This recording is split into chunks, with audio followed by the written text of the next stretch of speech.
अस्सलाम वालेकुम दोस्तों, क्या हाल चल। पाकिस्तान एंट्री के हवाले से कुछ कवानीन अपडेट हुए हैं, तब्दीलियाँ हुई हैं और एक बड़ी खुशखबरी है।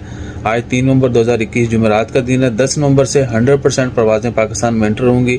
आजकल सिर्फ 20% अलाउ है, यानी अगर दिल्ली की 10 फ्लाइटें जाती थी तो सिर्फ 2 जा रही हैं, लेकिन 10 नवंबर से 10 की 10 ही जाएंगी, यानी 100% फ्लाइट ऑपरेशन स्टार्ट हो जाएगा। उसके बाद दूसरी खबर है और वो है वैक्सीन के हवाले से। आपको पता ही होगा कि 15 साल से जिनकी उम्र ज़्यादा होगी उन सब के लिए वैक्सीन की 2 डोज भी लगी होना ज़रूरी है।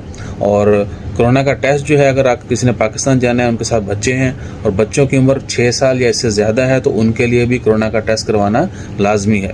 और 72 घंटे पर नहीं, फ़्लाइट टाइम से विदिन 72 आवर, जब आपका फ़्लाइट टाइम है उससे पीछे 72 घंटे काउंट करें, उस दौरान जो है कोरोना का टेस्ट करवाएं, देन ओके।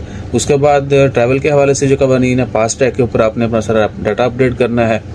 उसमें आपका वैक्सीन का सर्टिफिकेट हो गया, उसके बाद आपका कोरोना का सर्टिफिकेट हो गया और फ्लाइट डिटेल होगी और ट्रैवलर की डिटेल, यानी जो मुसाफिर है उसकी तफसीलात जो हैं वो फास्टैग एप्लीकेशन के ऊपर अपडेट करनी या वेबसाइट के ऊपर करके आपके पास प्रिंट होना चाहिए। तो ये चीज़ें लाजमी हैं। और इसके अलावा इंशाल्लाह खैर उम्मीद है कि फ़्लाइट ऑपरेशन जब 100% शुरू हो जाएगा तो जाने वाली फ़्लाइट्स की टिकट भी कम हो जाएंगी और वहाँ से वापसी की भी टिकट्स कम हो जाएंगी इंशाल्लाह ताला। खैर बाकी उम्मीद करते हैं कहने वालों का सबके लिए अच्छा हो। आप सबसे रिक्वेस्ट है कि हमेशा अपना ख्याल रखिए, दुआओं में याद रखिए। जैसे मज़ीद अपडेट्स आती हैं वो भी शेयर करते हैं। जज़ाकल्लाह, अल्लाह हाफ़िज़।